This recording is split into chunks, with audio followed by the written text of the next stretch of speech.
बिट्टा बिड्डा का है बिट्टा banks, private equity, venture capitalist या शार्क टैंक के जजेस, हर कोई सिर्फ इबिटा के पीछे पड़ा है। लेकिन शायद ये लोग नहीं जानते कि इबिटा पूरी कहानी नहीं बताता। आइए देखते हैं कि क्यों इबिटा बिजनेस को मेजर करने का एक सही बेंचमार्क नहीं हो सकता। Number 1, theoretical.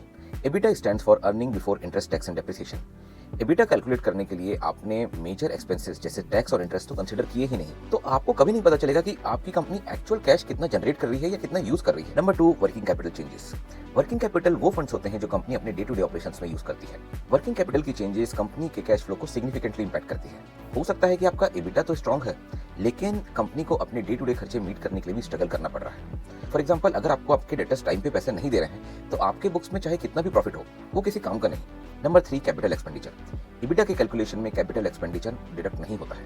मतलब हो सकता है बुक्स में तो आपका प्रॉफिट बहुत ज्यादा हो, लेकिन अगर आपने उसी साल मेजर कैपिटल एक्सपेंडिचर किया है तो आपको वो कैश में रिफ्लेक्ट नहीं करेगा। And finally number 4, manipulation. EBITDA के कैलकुलेशन में बहुत से नॉन कैश और डिस्क्रिशनरी आइटम्स आते हैं। इसका मतलब है कि कोई भी आराम से इनमें मैनिपुलेट करके अपने इबिटा को कम या ज्यादा दिखा सकता है। इन्हीं चैलेंजेस से कॉम्बैट करने के लिए अधिकतर एक्सपर्ट्स इबिटा की जगह फ्री कैश फ्लो को रेफर करते हैं। इबिटा से फ्री कैश फ्लो में कैसे अराइव कर सकते हैं, ये अगले वीडियो में देखते हैं।